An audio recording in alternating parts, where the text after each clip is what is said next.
আসসালামু আলাইকুম ওয়া রাহমাতুল্লাহি ওয়া বারাকাতুহু। ইসলামের দৃষ্টিতে স্বপ্ন শুধু আমাদের চিন্তা ভাবনার প্রতিচ্ছবি নয়, এটা হতে পারে আল্লাহ তাআলার পক্ষ থেকে সুসংবাদ, হতে পারে গ্ল্যাড টাইডিংস কিংবা সতর্কবাণী।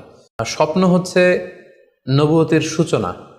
নবুয়তের সূচনা হয়েছিল স্বপ্নের মাধ্যমে। আল্লাহ রাসূল সাল্লাল্লাহু আলাইহি ওয়াসাল্লাম যখন নবী হিসেবে অফিসিয়ালি অ্যাসাইন্ড হন, তার আগে তিনি টানা 6 মাস স্বপ্ন দেখেছেন, যেটা সহিহ বুখারীতে এসেছে। আউয়ালু মা বুদিআ বিহি রাসূলুল্লাহ সাল্লাল্লাহু আলাইহি ওয়াসাল্লাম আর-রুইয়া আস-সাদিকা ফিন-নাওম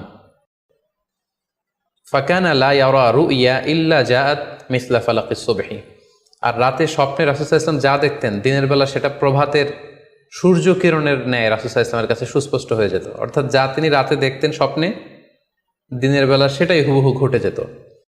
তো এই হাদিস থেকে আমরা বুঝতে পারি যে স্বপ্ন হচ্ছে ওহির সূচনা, অর্থাৎ ওহির সূচনাটা হয়েছিল স্বপ্নের মধ্য দিয়ে।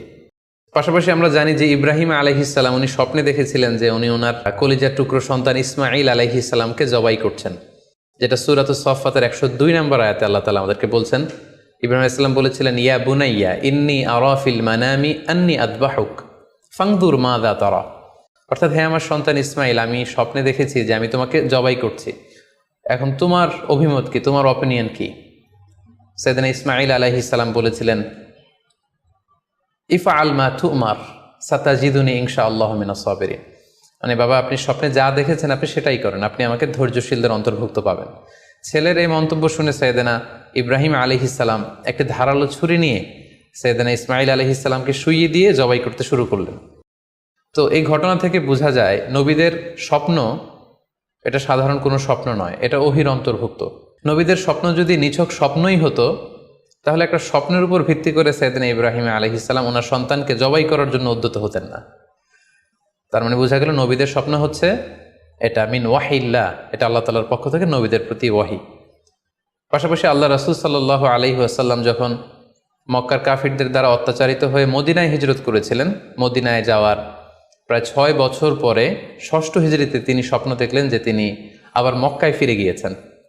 সেখানে তিনি মসজিদুল হারামে প্রবেশ করেছেন এবং বাইতুল্লাহ শরীফ তিনি তাওয়াফ করছেন। তো এই স্বপ্ন দেখার পরে আল্লাহ রাসূল সাল্লাল্লাহু আলাইহি ওয়াসাল্লাম সাহাবাদেরকে নিয়ে ওমরা করার জন্য মক্কায় রওনা হলেন।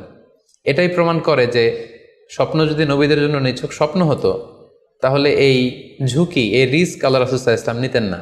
কিন্তু এই ঝুঁকি নিয়েও তিনি ওমরা করতে গিয়েছিলেন, যদিও সে বছর তিনি ওমরা করতে পারেননি, ওনাকে ফিরে আসতে হয়েছিল। তৎপরবর্তী বছর অর্থাৎ 7ম হিজরিতে তিনি এই ওমরাটি সম্পাদন করেছিলেন। তো এই আয়াত এবং রাসূল সাল্লাল্লাহু আলাইহি ওয়াসাল্লামের এই ঘটনাকে কেন্দ্র করে বোঝা যায় স্বপ্ন শুধু নবীদের জন্য স্বপ্ন নয়, এটা ওহির অন্তর্ভুক্ত। সূরাতুল ফাতিহা আল্লাহ তাআলা ইরশাদ করছেন, লাকাদ সাদাকাল্লাহু রাসূলাহুর রুইয়া বিল হক লা তাদখুলুন্নাল মাসজিদাল হারামা ইনশাআল্লাহ। অর্থাৎ আল্লাহ তাআলা আপনার স্বপ্নকে, হে নবী, অবশ্যই সত্যায়ন করবেন এবং অচিরে ইনশাআল্লাহ আপনি মসজিদুল হারামে উমরা করার জন্য প্রবেশ করবেন।